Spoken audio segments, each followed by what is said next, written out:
Welcome to the Ho-Ho Show. Rated the #1 most listened to podcast on Pluto. So join us now as we discuss news, politics, current events, and so much more. So clear the airways and strap in as we defend the Constitution, because freedom matters.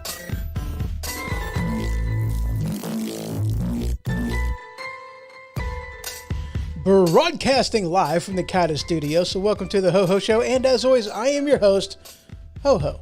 So how y'all's doing? Hope you guys are doing good. I really do. But, you know, there's just been so much stuff going on recently that just, I mean, holy crap. Afghanistan is just in shambles. The world's on fire. You know, I mean, I mean, it's crazy out there. I mean, it really is, you know. But we're not going to start there just yet. We are going to start off over. We're going to start off with this one. So I seen an article, or at least I heard word about something that really gave me a lot of hope. You know, it really did. And, you know, it gave me a lot of hope that finally we're going to get some people, you know, coming back to work. You know, finally, you know, with these people and with what was going on, that maybe would get some people coming back to work. So I seen this article that OnlyFans is banning sexually explicit content. So I'm like, awesome. Now we'll get some people coming back to work. You know, maybe we won't have to, you know, have some of our businesses closed down the way that they do, have the weird hours because they can't get anybody in to work. And then I seen this article from CBS News, or at least I think that's who the Peacock is. OnlyFans reserves decision to ban sexually explicit content after backlash, or I'm sorry, reverses the decision after backlash. So now it's like, well, crap. There goes people opening back up normal again. Dadgummit. I seen that and I did. I just had to laugh, you know, and I mean, I got to be honest with you. Okay, it's like, look, I don't subscribe to any of that crap. I don't even care. It's, you know, whatever, you know. But it's like, okay, it's a free country. Whatever, you know. If you can make money doing it, why not? So, I mean, especially if it's a prescription-based thing, you're paying money for it. Why the heck not? You know, just being honest. You know, just the libertarian in me, the conservative in me, it's like, you know, it's, you may not like it, but it's prescription-based. You pay for it. Why the heck not? Anyway, we're going to move on from that. I did. I seen that. I seen the first article and I was like, oh, nice. This is awesome. And then I seen that one. And I'm like, daggone it. Now, nope, can't, not do nothing. All right, let's go ahead and get into this COVID stuff. So, oh,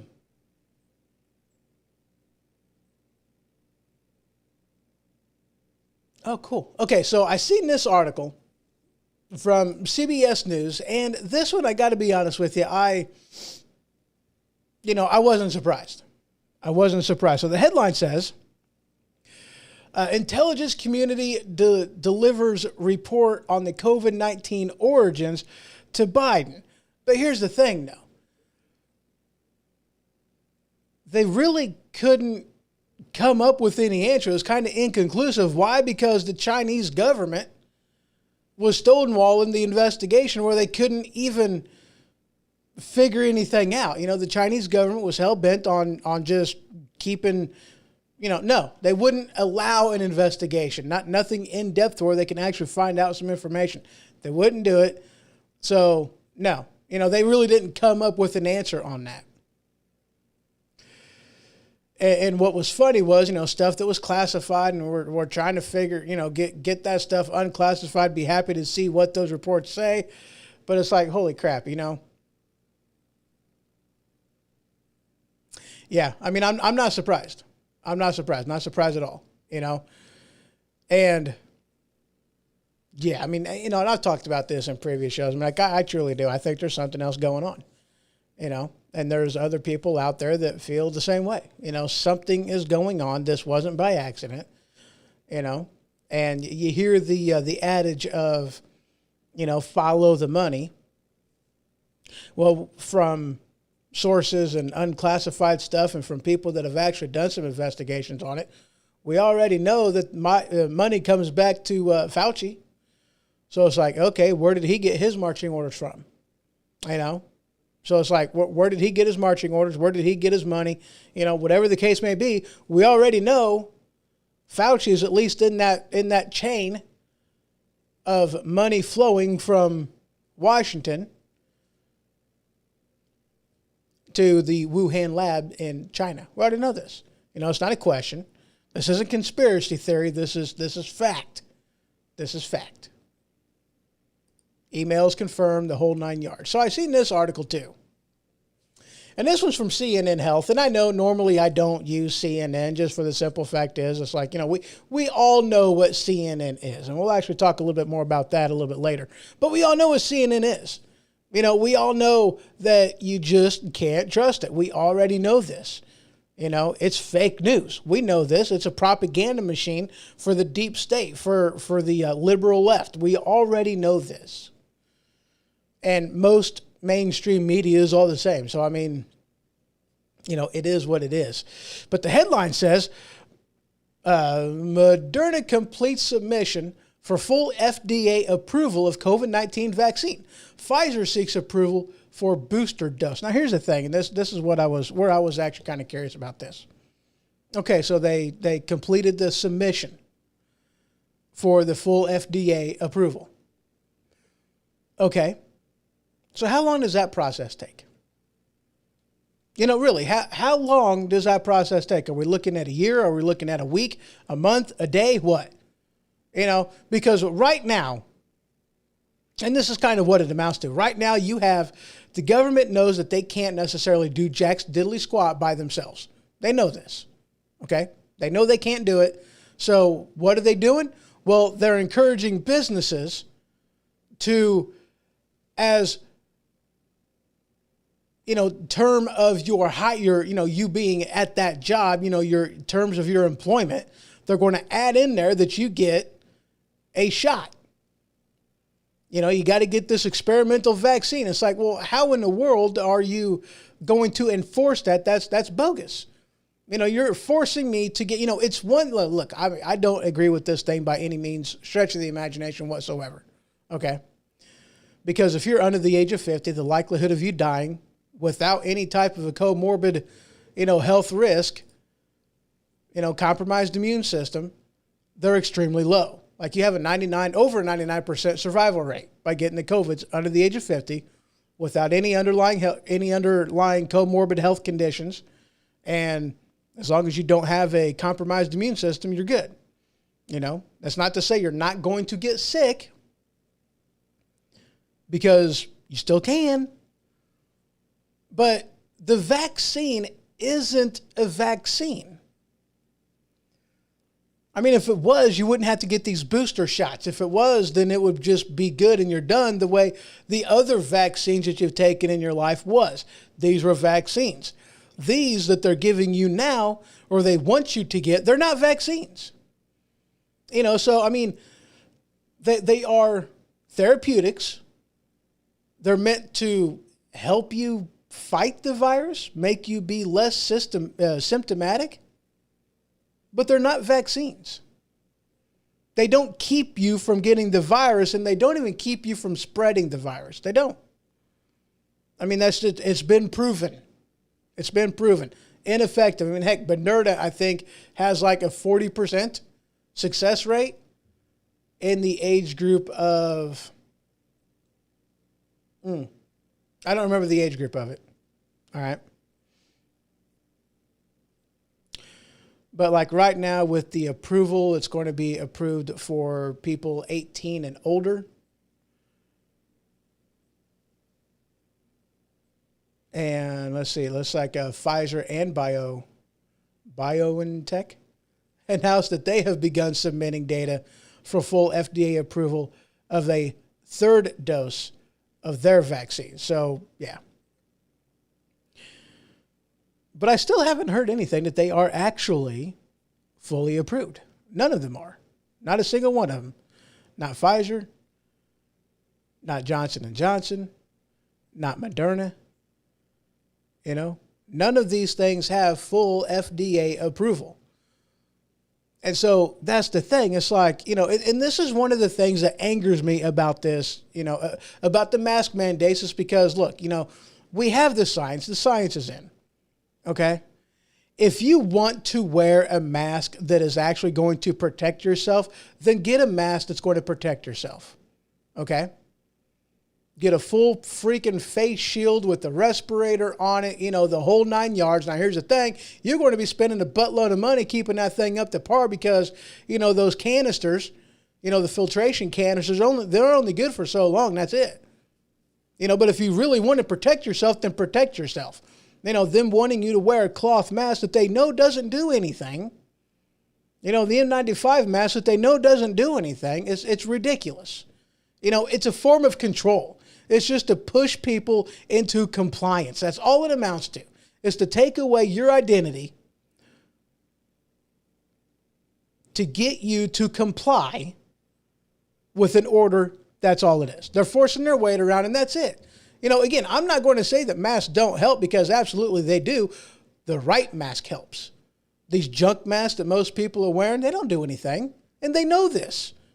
So why are they still wanting people to wear them? Why don't they actually say, it's like, look, if you're going to come out here, wear a real mask that is going to protect you and everybody else. Until then, no, you're not serious about this virus. You're not serious about the people dying. You're not serious about any of it. If you're not actually willing to go by the science of what they says, then all you're doing is blowing smoke up people's hind end. That's it. That's it. You know, I mean, I'm just being honest about it. You know, I mean, it's not a question anymore. It's an answer, you know, because before it was like, okay, well, maybe, you know, I'll do it. You know, I'll stay away from people. I'll wear my mask because that would be the right thing to do. I don't like being pushed into it. I don't like my freedoms taken away. But you know what? Okay, I'll do it. I'm fine with that. You know, and especially whenever you start putting the pieces together and you look at what everybody is doing, and it's like, holy crap, none of these orders, none of these mandates, none of these restrictions makes any sense whatsoever. And you start paying attention to the science, and it's like, holy crap, these things don't do anything, and yet they know they don't do anything, but they still expect you to comply. Why? But back to the vaccines. Back to the vaccines. So they're telling school districts and other businesses they want them to force people to mask up, take away your freedom, take away your humanity, take away your individuality, take away your joy. And they're forcing businesses, or I don't want to say they're forcing, they are encouraging businesses to mandate vaccines.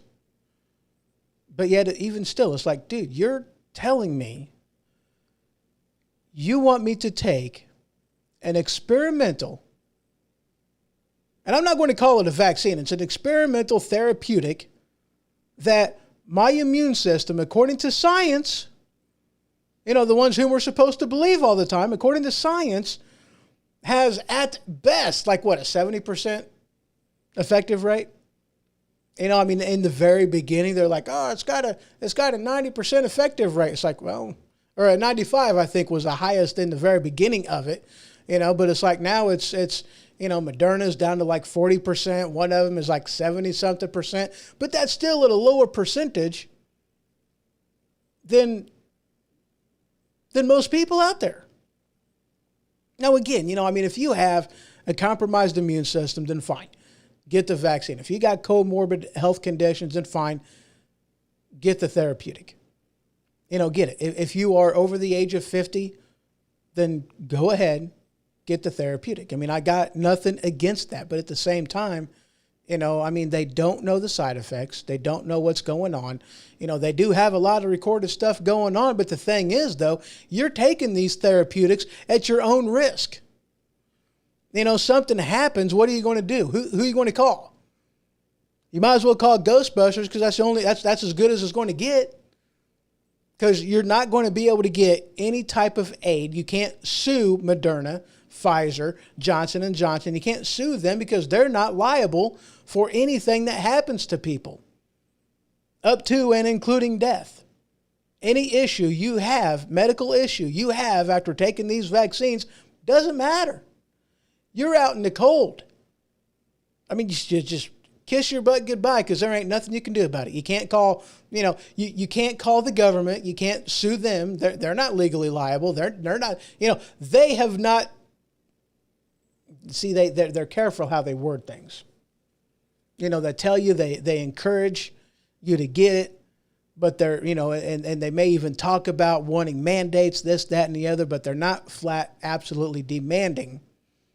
Even though they are talking about vaccine cards, but I don't understand. I got to be honest with you. I don't understand how they're getting away with this crap. I really don't.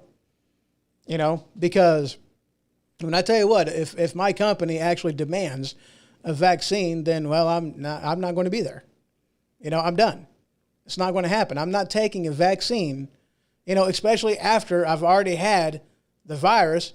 I'm not taking a therapeutic. I'm not going to do it.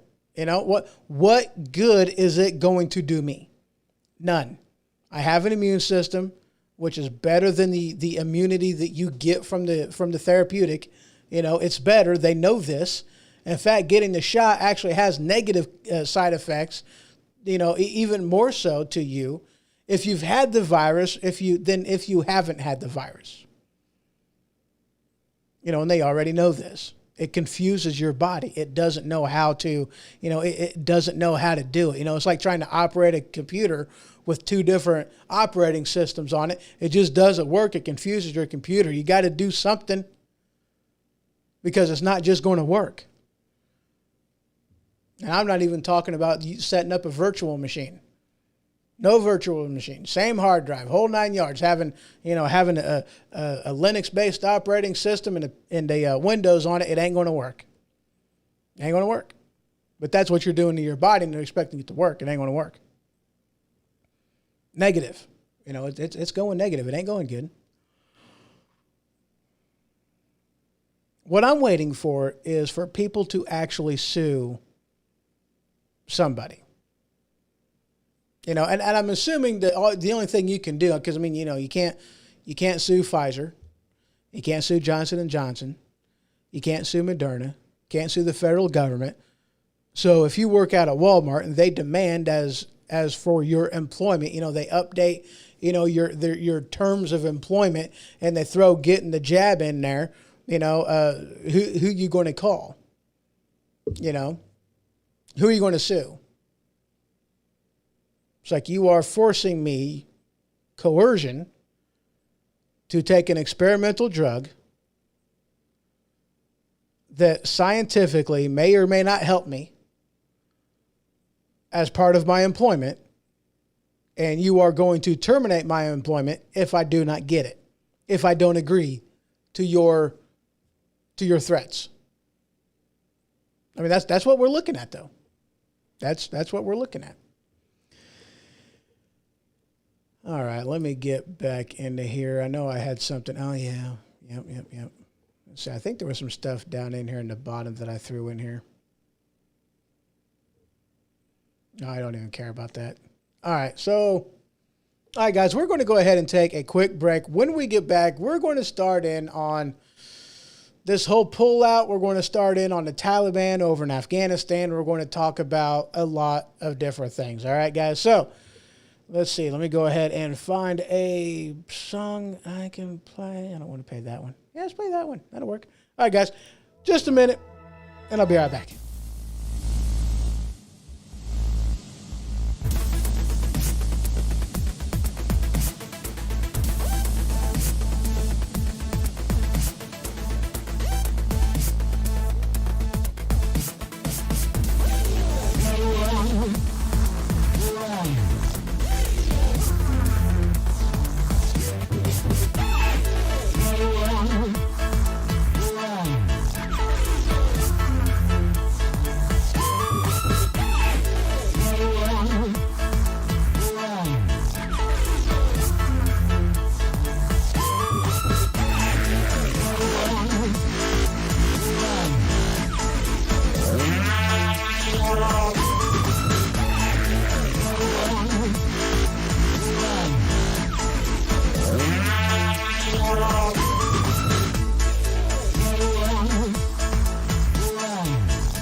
Do you work at any of the myriad of jobs where you might have to sit on your bum all day?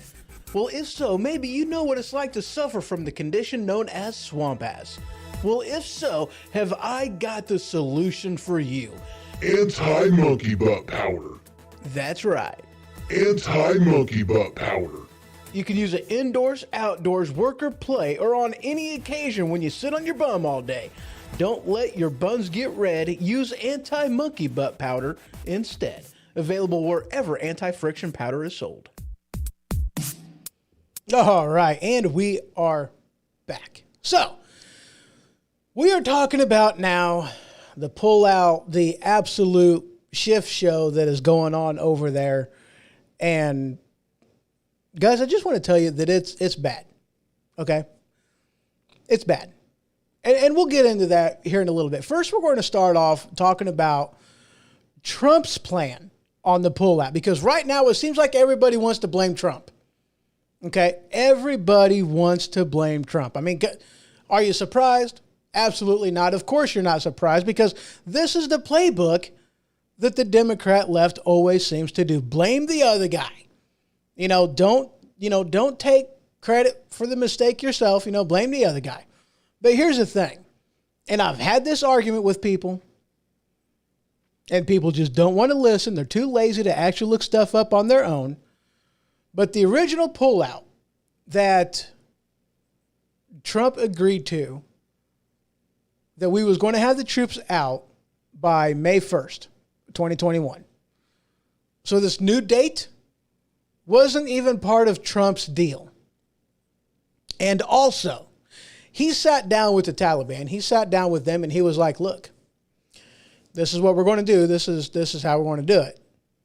You know, this is the date that we're looking at doing it by. But I am not requesting. I am not asking. I am demanding certain terms to be met. If you want us out, then you will abide by these terms. And if you don't, or if you agree to these terms, and then you violate the terms, then the terms are done and over with, and I'm going to shove a lightning bolt up your butt. I'm going to bomb your house, your city, your house. I'm going to bomb it. And he even told the guy, this is where I'm going to bomb. Don't test me. And whenever you think about testing me, just talk to Soleimani. See what he says about testing me. Newsflash, it didn't work out so good for him. He got blowed up. And he made sure, he asked them, it's like, do you understand? Do you understand me? He flat pulled the Taken speech on him is more or less what it amounted to. It's like, I'm not playing. I ain't messing around. This is what's going to happen. This is how you will contort yourself. And if you agree to these terms, then this is how it's going to happen. And if you violate those terms, then you surrender your right to live. That's all there is to it. Trump wasn't playing no games. He knew who he was dealing with. And Trump wasn't playing no games. I mean, it's as simple as that. It's as simple as that.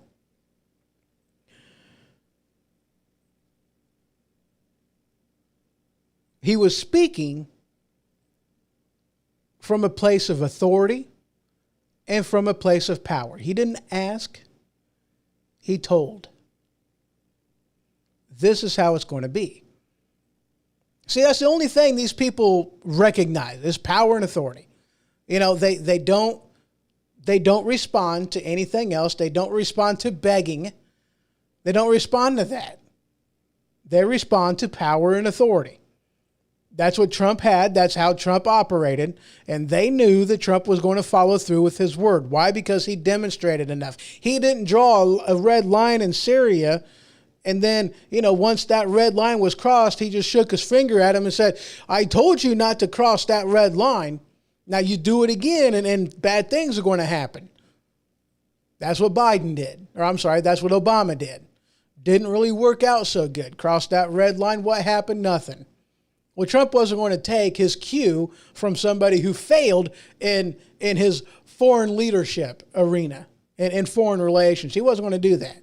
So he understood who these people were, what they responded to, and he wasn't taking no guff off nobody. He was John Wayne toilet paper. Rough, tough, he wasn't taking jack off nobody. True story. So whenever you have people say that, oh, this is a pullout that Trump did, is that no, it's not. No, it's not. That kind of went by the wayside as soon as Joey Pudding Pop took office. All this went by the wayside. Every single last bit of it. And it was Biden who said, we're going to pull out by September 1st. September 1st, we're going to be out, and actually it's not September 1st. It was everybody's supposed to be out by September 1st, meaning August 31st is when everybody's supposed to be out. Not a single United States soldier. Now, here's the problem. And it's not so much that he decided to do it. It was that he did it from a place of complete weakness, cowardice, and the whole 9 yards. Because the first thing that they did was they abandoned the Bagram airfield. They spent a lot of money updating this thing, getting it good to go. The thing had 2 different airstrips on it. We spent some money getting this thing up to par. If I am remembering correctly, don't quote me on this because I'm not 100% sure. This originally was a base that the Russians put together and made back when they were there. So whenever we started our operations over there, we took it, we updated everything, we spent a bunch of money into it. It's up in the hills, in the valley between some freaking mountains. It's easily defensible.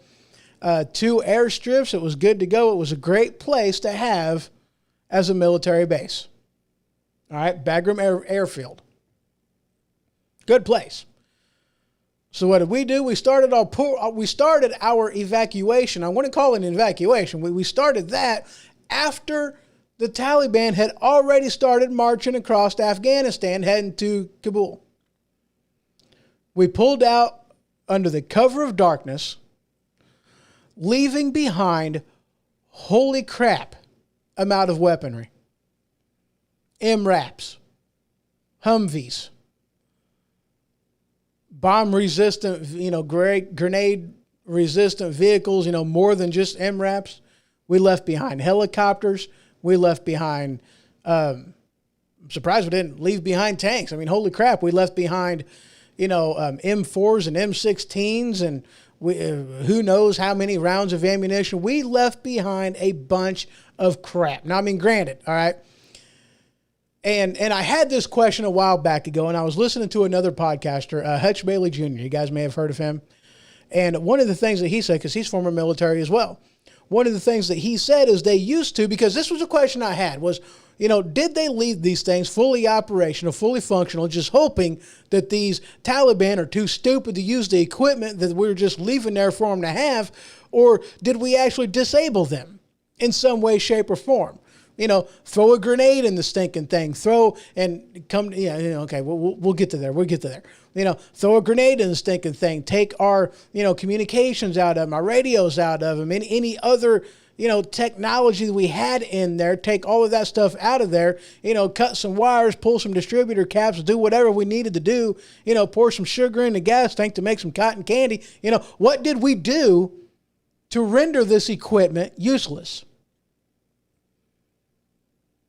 Now, I'm not even going to listen to the people that are like, why didn't we just take it back with us? I'm like, guys, do you guys realize how hard that is? Basically, as far as they have determined, it's not cost effective to just take it back home. It's just not. Okay, the amount of, the time that it takes to do it, how expensive it is, they just generally don't do that. That's why in virtually every place that we have been, that our military has been overseas, you'll see, just graveyards of military equipment that has been left behind, rusting and falling apart. That's why. Because we deemed it a long time ago, it's cheaper to just pay for another one than to pay to bring it back home. But generally, we destroy the stuff, and it doesn't appear as though we did that. In fact, I'll tell you what, we didn't do that, because there are pictures of Taliban that is cruising around in our Humvees, our MRAPs. There's pictures of it. So no, we didn't destroy anything. They even have incendiary type grenades. What's it called? Thermite grenades that they'll put on the hood to just go through the motor. Done. Throw a grenade in the cab. Done. You ain't got to worry about it. It has now been rendered useless. They have this so that this way our equipment doesn't fall into the wrong hands, and then we're fighting people, or other people are fighting people with our ammunition, our vehicles, people flying our aircrafts. The numbers were holy crap that I read. Like, absolutely holy crap. I'm not going to go through the numbers because, like, in all honesty, and this is, for the most part, with what I'm finding out as far as the numbers goes, is kind of a collective number throughout the past 5-10 years or so. to just get stuff that was just left behind at the Bagram Airfield is kind of a little bit hard to do. Okay, I've looked several places. I mean, heck, I got a search thing up right now of trying to find out, and it's just, the best I've been able to find, is a comprehensive, the whole entire thing throughout the entire war. And I can give you some of these numbers, I mean, these are things that was issued to them, to the Afghanistan army that has been left behind by them. But during the occupation, the U.S. transferred more than 600,000 guns, including M16 and M4 rifles, 76,000 vehicles, 162,000 pieces of communications equipment.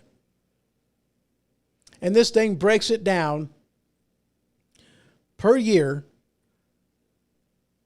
Okay, communications equipment, vehicles, so almost 76,000, weapons, almost 600,000, explosive ordnance disposal equipment, over 29,500, intelligence, surveillance, and reconnaissance equipment. This is a huge one. All right, 16,191. This is a huge one now.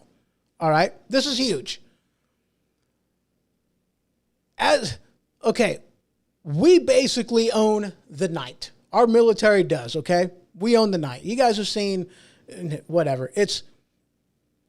We left behind and gave them night vision goggles. Yeah. We're just making it harder on if we need to go back for whatever reason, if somebody else needs to go back for whatever reason. We have just made it harder, a lot harder. And 208 aircraft.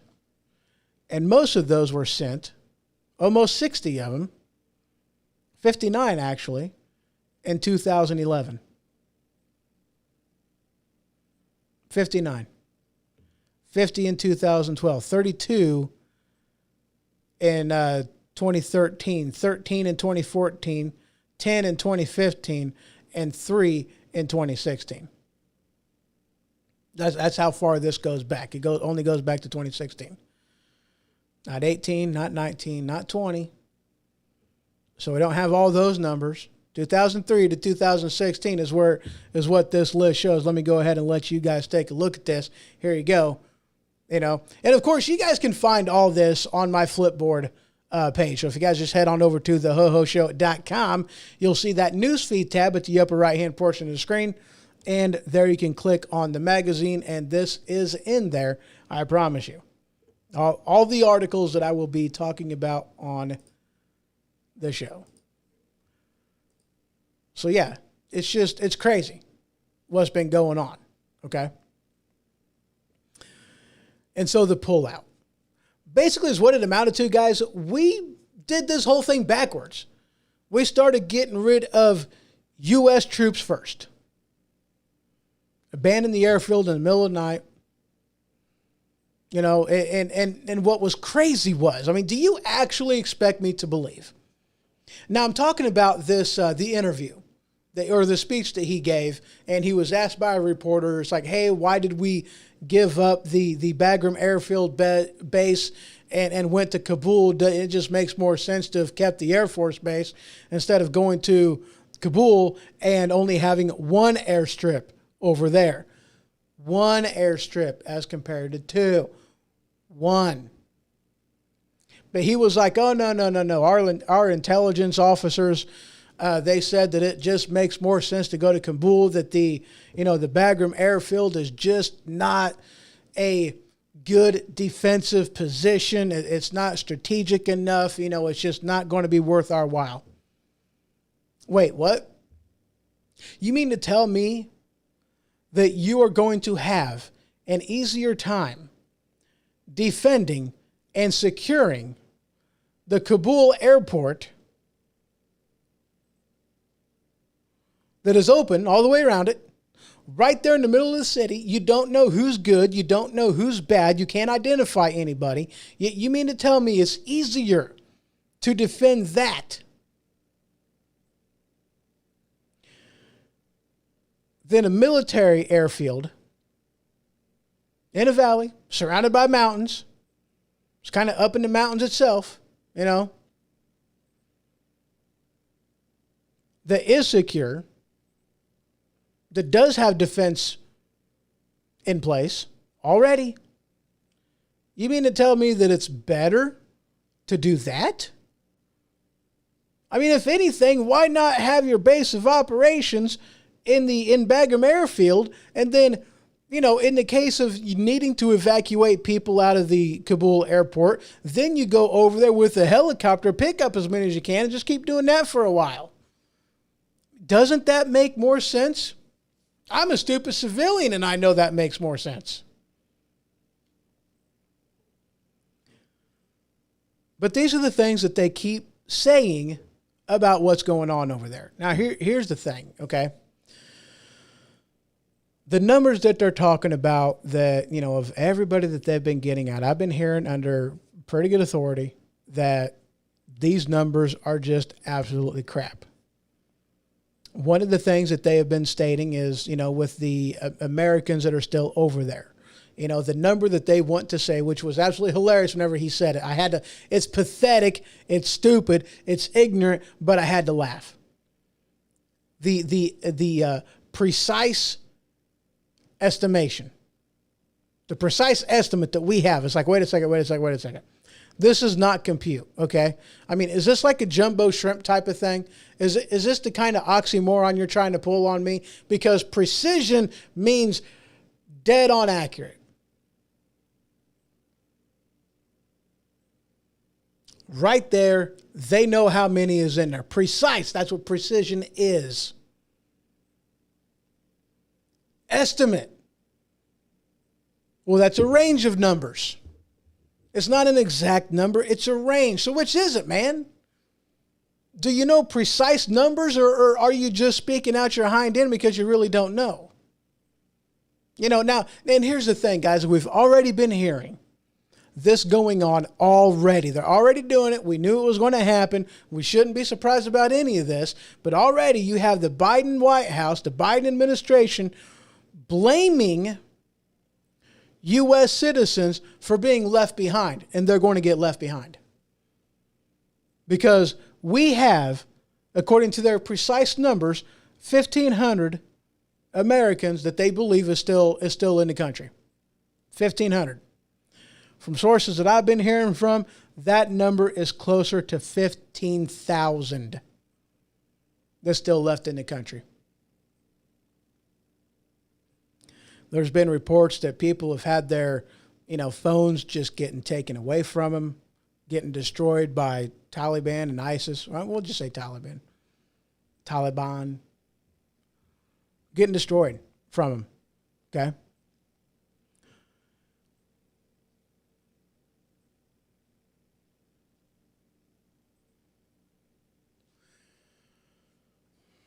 It's not good over there, guys. It's not good. They consider us to be the great evil. They consider us to be the devil. According to their own religious beliefs, that it is not even a sin to lie to us. So they don't have a moral dilemma in lying to us.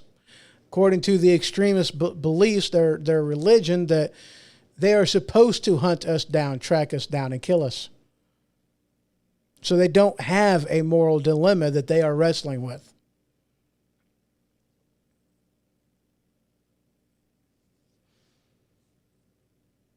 And we've already seen 2 terror attacks already. One at a hotel that was close to the airport, the other at the hotel itself. There was at least 13 U.S. military that died out of that attack. At least I think that was the one that was at the airport. A lot of people injured. I don't even remember the number of Afghanistans that was killed and injured. I don't remember. You know, I mean, the last I heard, it was a number that was still going up, and I haven't seen anything recently. I didn't see anything today on it. You know, I was kind of checking a few things, see if I can get some better exact numbers, but unfortunately, I just didn't. But that's the thing, though. They don't want these numbers to be made public, because what they want to do is they're wanting to tout and they're wanting to praise Biden for this amazing evacuation plan, whenever the fact of the matter is he dropped the ball, he screwed the pooch.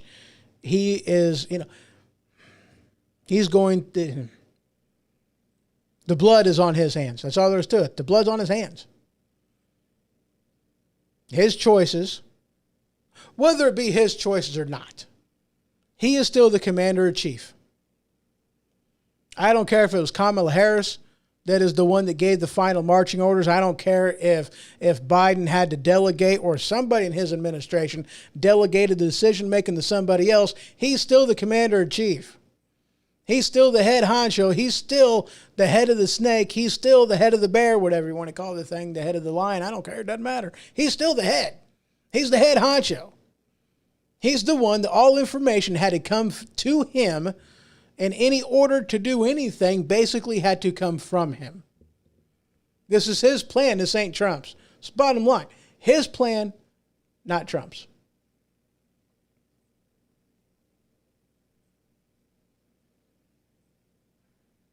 Before they started doing this huge pull to get people out, once the numbers is starting to really come out, and, Biden had to be forced out of his, nice, lovely vacation because he's having trouble sleeping. Before then I was hearing numbers that we're only getting about 2,000 people out a day. Only 200 of those are American citizens, and the rest of them are all, Afghanistan,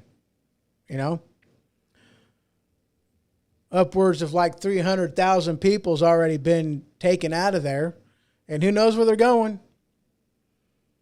I mean, there's been reports of them already landing in the United States.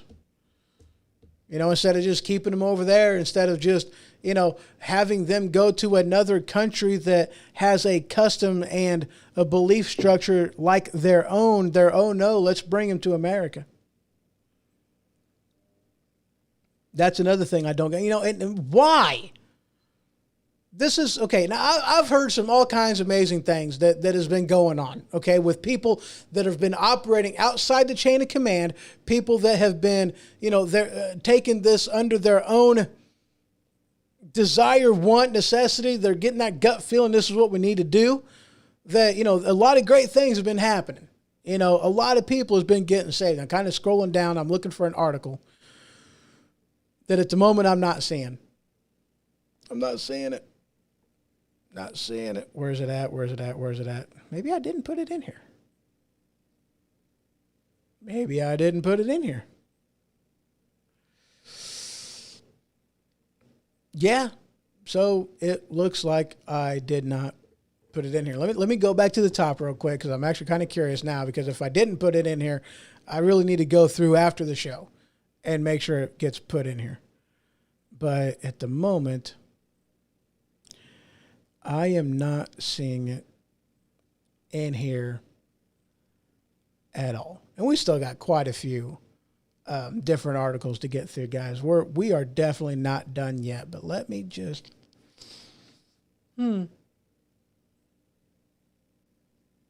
Yeah, no, I'm not seeing it. Nope, apparently I didn't put the article in there. And now, with me looking for it, I totally forgot what the article's even about. Maybe it's in here and I just overlooked it. No, it was just a airhead moment, okay? But we've had various people that have gone in there, different people that have led clandestine missions to get people out, rescuing Afghanistans, to get them, through to the airfield. And you know what? That's all good, fine, and dandy. But call me cold-hearted. Call me whatever you want to call me. Call me a bastard and asshole. I don't even care what you want to call me. Call me that. It's fine. Why are we focusing our time on getting Afghanistan people out whenever we still have American citizens that are stranded? That's what I want to know. And like I was saying earlier, the Biden administration, the White House, is already spinning the narrative that if any American is left behind, it's because they wanted to stay. Wait, you mean to tell me that a military coup just took over the government of Afghanistan? A radical Group of radicals just took over the country. People that kill Americans, kill Christians, the whole 9 yards. And you mean to tell me that American, whenever they think of us as the devil, you know, Bobby Boucher's mama taught him real well, that they're going to choose to stay? No, they're not choosing to stay because they want to stay. They're being forced to stay because they know they're not going to be able to get their family out, because these are people that have families. That they're afraid for their lives. They don't think they're going to be able to make it, and America is not offering any aid to actually get them out. None. They waited till the last minute to do this. They waited until the Taliban was already knocking on the door before they started doing this. You guys heard about the suicide bombers? And basically during that speech, Biden said that the likelihood of more attacks as we get closer to the 31st is it's very likely. High probability. It's going to happen. Now, the one thing I did see that did give me a little bit of hope, and I'm kind of wondering, you know, just the effect of this and what actually happened. But we did have a U.S. airstrike that killed 2 ISIS-K members. Skip the ad, get the thing, okay. And this article comes out of CBS News, and apparently this was something that was said by the Pentagon. That's what the article says, and this article came out today. Not now. I hate pop-ups, guys. I really do. But yeah, U.S. airstrike killed 2 ISIS-K members in Afghanistan, Pentagon says. So at least we did strike back. At least something happened. You know, we didn't bring troops in to actually do a little something. We haven't brought troops in or even authorized our troops to take hold of what's going on, and actually we should be the ones that are doing the security and holding the Air Force base, but we are not. We're not in control of that. We're not in control of that at all. You know, and don't fall for this trick either. Because they're basically saying that what happened, you know, the suicide bombing, what happened? I mean, no, this wasn't the Taliban. This was ISIS-K. It's not the Taliban. Guys, look. They hate us more than they do each other. Okay? This is like your standard, typical, you know, brotherly love kind of a thing. You know, in the absence of an actual enemy, they're going to bicker and fight with each other. Hell, they might even kill each other. That's what these people are doing. But once a third party enters the arena, they're both going to gang up on them. This is how they work. This is how they've operated for many years. Is this any surprise that it's happening now? The enemy of my enemy is my friend? Yeah. But the enemy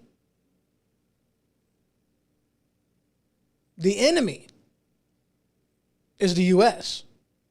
We're not the friend. Oh, they may play nice from time to time, and they have in the past, but push comes to shove.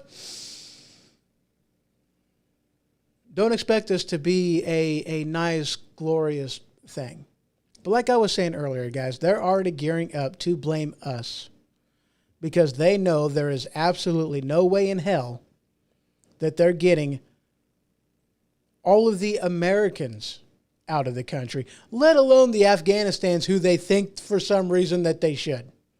You know, and the more I'm hearing about this, the more I'm just like, you know, leave them behind too. We were over there for 20 freaking years. 20 years. And I went through the amount of equipment that we've handed over to these people with the training that has been invested. I mean, I've heard some training videos from these training camps over there in Afghanistan. It's like, holy crap. This is kind of ridiculous. I mean, granted, they've got some, some obvious hurdles to go over. I understand this. They don't speak the language. You got that going on too. But, at the same time, it's like, holy crap, a demonstration is a demonstration. I don't care if you know the language or not. Whenever you see 20 people standing at attention, then you know that I should stand at attention too. You don't need to have, the elimination of a language barrier to kind of figure that one out. And if you can't figure that one out, that's why they're losing. It doesn't take a rocket scientist. It doesn't take Elon Musk. It doesn't take, insert your brilliant person, Einstein, to figure that one out. Insert your brilliant person. Okay, yeah.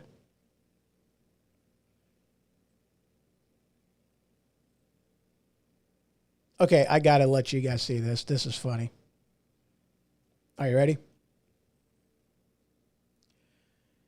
Yeah. This little pop-up that came up on the, for those of you that are listening over there on Spreaker and podcast land everywhere, little pop-up that was up there and it just had a cartoon-ish version of Biden that was just kind of doing a little jig, little dance, having a little bit of fun, whatever.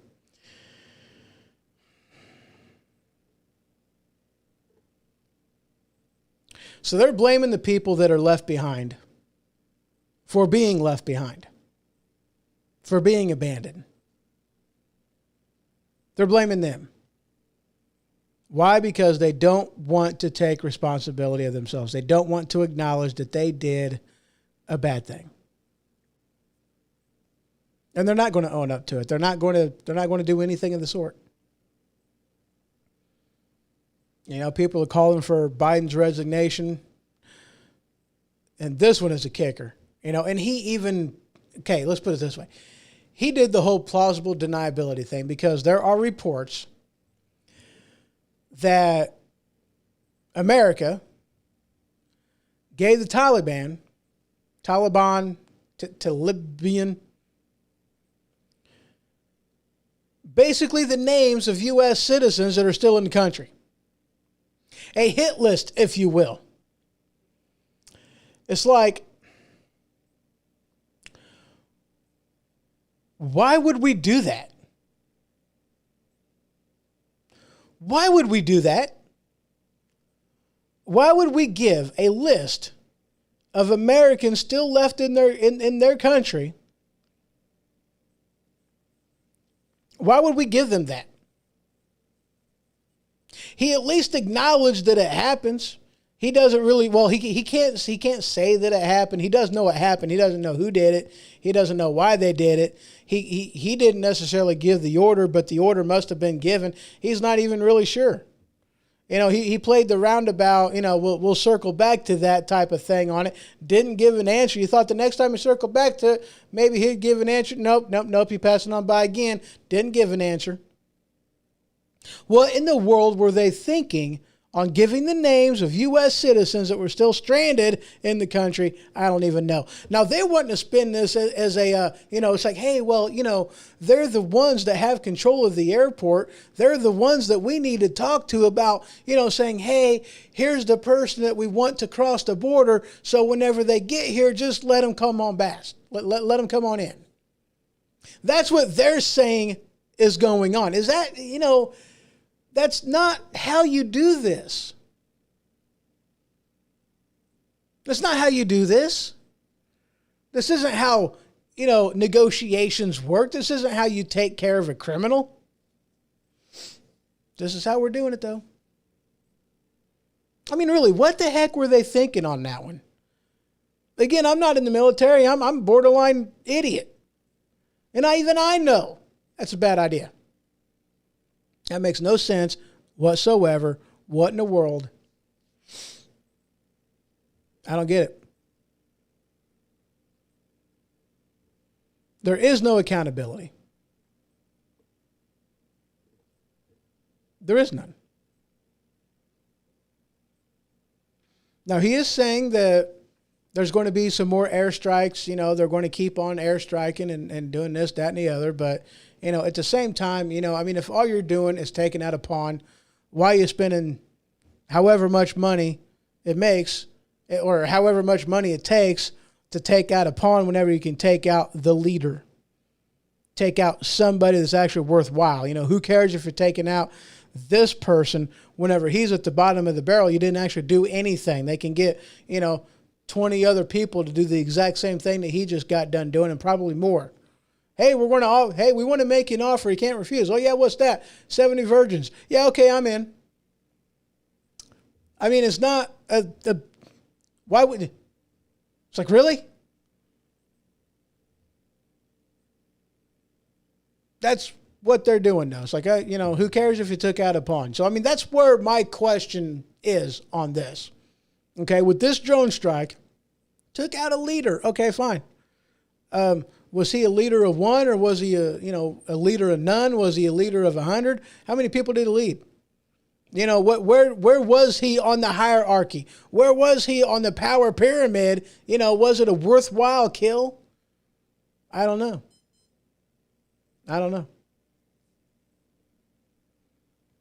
It definitely raises questions, though. Definitely raises questions. So, guys, there is stop, rewind, play. So there is still some articles in here to give you a little bit different of a point of view on some of this stuff, and even stuff that I didn't even get to that, feel free to go ahead and take a look for yourself. Head on over to thehohoshow.com. Just click on that news feed tab at the upper right hand portion of the screen, and you'll see the Flipboard magazine, which is my go-to hub, my one-stop shop for anything, everything, and all things news. But I do have one thing I got to tell you, though, with Flipboard. The only downside, I love Flipboard, I really do. The functionality of it, it really is a very user-friendly experience. It's a good site, good website. They have a lot that they offer, varying topics based off of whatever you're interested in. I don't care what you're interested in. You can find something for you and everything for you right in this website. It really is pretty awesome. But it has one drawback, and it has one serious drawback. And that is you can't go into my magazine, and this wasn't my choice, this was theirs, but you can't go into the magazine, anybody's magazine, without first logging in. Now, that I do apologize for. But at the same time, it's worthwhile. Heck, use a fake one, for crying out loud. It doesn't matter. Make up John Smith Henry and make yourself a stinking email address and use that. You ain't got to use your real information, for crying out loud. So, it's not like it's really a big deal. It's not like they verify this crap, You just got to use it for the sake of the site, and that's it, Speaking of that, guys, I have been seeing some growth on the channel, and it is very exciting to me. I really do appreciate all you guys who listen and share the show. So if you would, just go ahead and give me a subscribe, give me a like, and, if you guys like it, and if you don't, you can give me a dislike. I don't even care.